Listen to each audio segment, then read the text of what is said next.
बिस्मिल्लाहिर्रहमानिर्रहीम। आज का स्टूडेंट्स हमारा जो लेसन है it is regarding capital and revenue expenditures, और इसमें हम कैपिटल रेवेन्यू रिसीट्स को भी टच करेंगे। मेरा नाम है मसूद अहमद और मुझे आप व्हाट्सएप पे भी फॉलो कर सकते हैं और यूट्यूब का चैनल जिस पर आप ये वीडियो देख रहे हैं, और मेरा ईमेल एड्रेस भी आपके पास है। If you have any question do not hesitate to contact me. चलते हैं टॉपिक की तरफ। कैपिटल एक्सपेंडिचर ये बहुत आसान टॉपिक है और जस्ट थोड़ी सी आप कंसल्टेशन पे करेंगे तो आपको ये बिल्कुल क्लियर होगा। कैपिटल एक्सपेंडिचर सबसे पहले हम देखते हैं कि कैपिटल एक्सपेंडिचर कहते किसे हैं।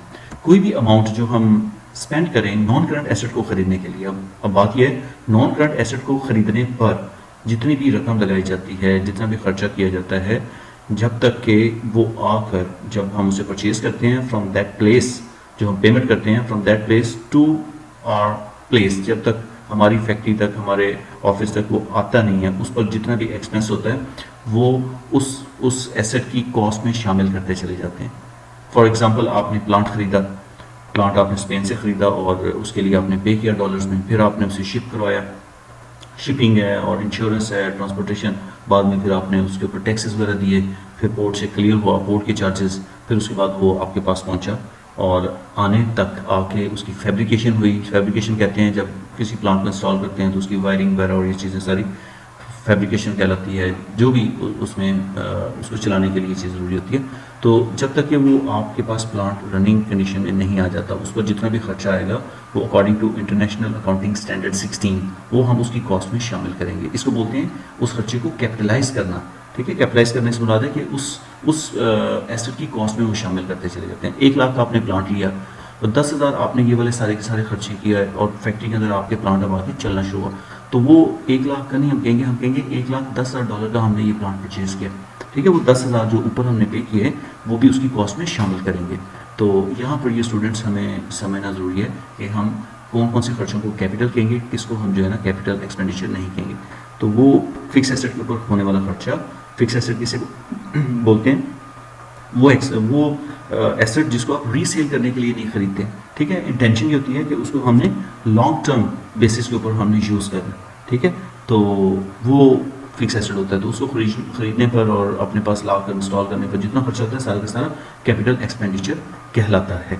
और ये वाला एक्सपेंस जो है ना वो आपका part of statement financial position बनेगा, मीन कि वो आपकी बैलेंस शीट के अंदर अपेयर होगा, ना कि वो इनकम स्टेटमेंट के अंदर। ठीक है, ये कैपिटल एक्सपेंडिचर था। अब आते हैं रेवेन्यू एक्सपेंडिचर, जो भी आप डे टू डे एक्सपेंस करते हैं बिजनेस को चलाने के लिए। फॉर एग्जांपल, सैलरीज पे की हैं, वेजेस दी हैं, रेंट दिया है, इलेक्ट्रिसिटी के चार्जेस दे दिए, फ्यूल के, टेलीफोन के, ट्रांसपोर्टेशन, ये सारे खर्चे, एडवर्टीजमेंट के, ये रेवेन्यू एक्सपेंडिचर है। और ये रेवेन्यू एक्सपेंडिचर जो है ना वो आप इनकम स्टेटमेंट में एज एन एक्सपेंस लिखेंगे।